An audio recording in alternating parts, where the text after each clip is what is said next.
ஆரம்பிச்சாங்க இவங்க? அம்மம்மாவை பார்த்ததுல இருந்தே ஒரு மாதிரி இருக்காங்க. அப்படி என்னதான் ஆயிருக்கும்? ஒருவேளை நம்ம அம்மம்மாவை இவங்களுக்கு இஷ்டப்படலையோ? அது எப்படி ஒருத்தவங்களை பார்த்து ஒழுங்கா பேசாம இருந்தப்ப பிடிக்காம போகும்? அவங்கள பொறுத்தவரையும் இப்போதான் ஃபர்ஸ்ட் டைம் நம்ம அம்மா அம்மாவை பார்க்குறாங்க. அப்படின்ன போது எப்படி நம்ம அம்மா அம்மாவை இஷ்டப்படாம இருக்கும்? ஐயோ, எனக்கு ஒண்ணுமே புரியல. ஆட்டோல வரும்போது கேட்டு கேட்டு இருந்தேன், ஏன் பேச மாட்டேங்கிறீங்கன்னு. ஒரு ரெஸ்பான்ஸும் கொடுக்கல. இப்பவும் இப்படியே நின்றுக்கிட்டே தான் இருக்காங்க. இப்போ நான் பேசட்டுமா வேண்டாமா? கவி, உன்கிட்ட பேசணும்னு ரொம்ப ஆசையா இருக்குடி. ஆனா உங்க அம்மாவை நினைக்கும் போது பயமா இருக்கு. உங்க அம்மாவுக்கு என்னை சுத்தமா பிடிக்காது. அப்போவே உங்க அம்மா என்னை ரொம்ப வெறுப்பாங்க. அதுவும் நீ பார்க்காதப்போ என் மேல கோவப்பட்டு என்னை துரத்தி விடுவாங்க. இப்போ வரைக்கும் அது ஏன்லாம் தெரியல. உன்கிட்ட பேசினா ஏதாவது தப்பாயிடுமோன்னு பயமாவும் இருக்குடி. நீ தான் என்னோட மின்னோன்னு தெரிஞ்சப்போ என்னால் சந்தோஷத்தை கண்ட்ரோல் பண்ணவே முடியல. அவ்வளோ சந்தோஷத்தில் இருக்கேன்டி. அதுவும் அந்த சின்ன வயசுலேயே நம்ம 2 பேர் பிரியாமல் இருக்கிறதுக்காக கல்யாணம் தான் ஒரு தீர்வுன்னு நினச்சி நம்ம பேசினோம் பார்த்தியா? அதெல்லாம் நினைக்கும் போது ரொம்ப சந்தோஷமா இருக்குடி. எனக்கு இதெல்லாம் பற்றி நான் உன்கிட்ட பேசணும்னு ரொம்ப ஆசையாக இருக்கு. ஆனால் அம்மாவை நினைக்கும் போது பயமாக இருக்குடி கவி. என்னை விட்டுட்டு நீ பிரிஞ்சு போயிடுவியோன்னு பயமாக இருக்கு. உங்கள் அம்மாவுக்கு ஏன் என்னை பிடிக்கலன்னுலாம் எனக்கு தெரியல. ஆனால் அவங்களுக்கு சின்ன வயசுல இருந்தே என்ன சுத்தமாக பிடிக்காது. ஆட்டோவில் வந்தப்போ எப்படி இருக்கீங்கன்னு கேட்டேன். அப்போ கூட என் முகத்தை கூட ஒழுங்காக பார்க்கல. நான் தானே தெரிஞ்சிருந்தா ஆன்சர் கூட பண்ணியிருக்க மாட்டாங்கன்னு நினைக்கிறேன். நான் உங்கள் வீட்டில் இருக்கிறத பற்றி நீங்கள் உங்கள் அம்மா கிட்ட சொல்லும் போது உங்கள் அம்மா எப்படி ரியாக்ட் பண்ணுவாங்கன்னு கூட தெரியலடி. நிஜமாக சொல்கிறேன், உங்கள் வீட்டை விட்டுட்டு எங்கள் வீட்டுக்கே போயிடலாமான்லாம் தோணுது. உங்கள் அம்மாவுக்கு அந்தளவுக்கு என் மேலே வெறுப்பு இருக்கு. அவங்க அவ்வளோ கோவப்படுவாங்கடி.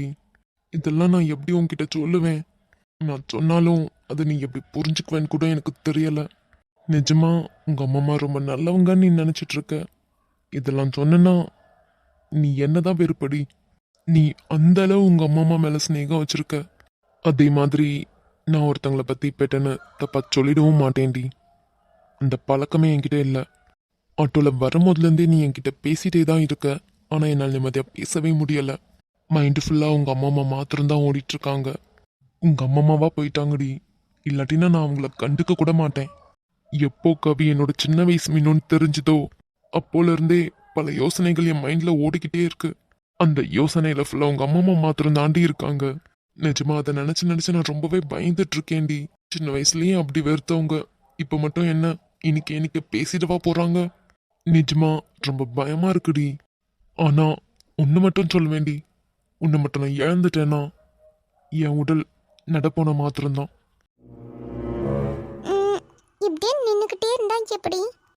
எதனாலும் பேசிடணும். மனசுலயே வச்சு வச்சு யோசிச்சுட்டு இருக்கிறதுக்கு ஏதாச்சும் பேசிடலாம். என்னங்க? விழிக்க விழிக்க திரும்புறாங்களான்னு பாரு. அப்படியே நின்றுக்கிட்டு இருக்காங்க. என்னங்க? ஹலோ, என்ன பாருங்க இங்க. சொல்லு. சொல்ல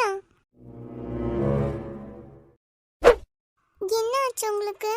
எனக்கு என்ன, ஒன்றும் இல்லையே. ஒன்றும் இல்லையா? ஆனால் ஏதோ டிஃப்ரெண்ட்டாக பிஹேவ் பண்ணுற மாதிரி ஃபீலாக இருக்கு எனக்கு. ஏன் ஒழுங்கா பேச மாட்டேங்கிறீங்க? ஒழுங்காக தானே பேசுகிறேன். சொல்லுங்க, என்னாச்சு? ஒன்றும் இல்லை. ஏதோ இருக்கு, எனக்கு அது உங்களை பார்க்கும் போதே தெரியுது. என்னன்னு சொல்லுங்க. அதான் சொல்கிறேன் இல்லை, ஒன்றும் இல்லைன்னு.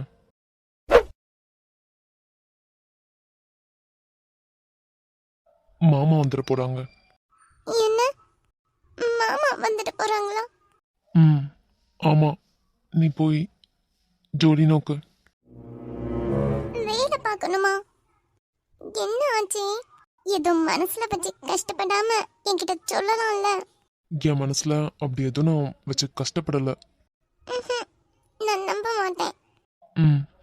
நான் போகிறேன். இனி டெலிவரிக்கு மாத்திரம் வெளியே நான் வரேன். கையை விடு. எங்க போறீங்க? கையை விட நான் சவாரிக்கு போறேன். சவாரிக்கு போறீங்களா? ஏன்? ஏன்னா சம்பாதிக்க வேண்டாமா? சும்மா இப்படியே இருந்துட்டே இருந்தா யாராவது பைசா தருவாங்களா என்ன?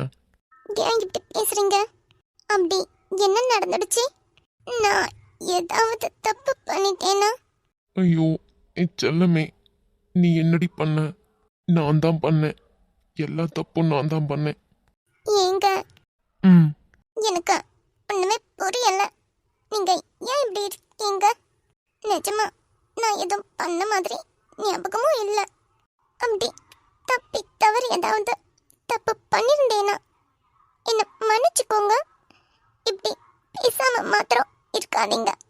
எனக்கு சங்கடமா இருக்கு.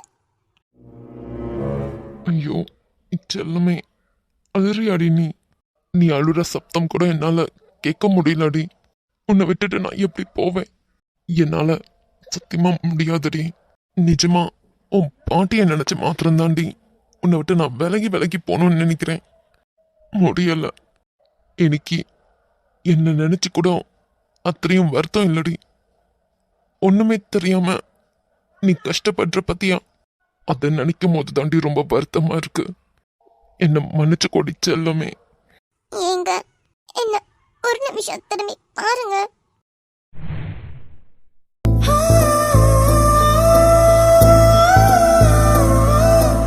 ஏங்க, என்ன ஆச்சு? நீங்க நீங்க ஏன் இப்படி இருக்கீங்க? ஒன்னும் இல்ல, விடு. இப்ப நீங்க சொல்ல போறீங்களா இல்லையா? அது நீ நீ என்ன விட்டுட்டு போயிடுவியா? உங்களை விட்டுட்டு நானா எங்க போறேன் நானு? வேற யாரையும் கல்யாணம் பண்ணிட்டு? ஏன்? என்ன நடந்துச்சு? இது போலலாம் பேசுறீங்க? நீ சொல்ல போயிடுவியா? அது அப்படி நான் போனா எனக்கு என்ன ஆகும்னு எனக்கே தெரியாது. இத நான் என்னன்னு புரிஞ்சுக்கணும்?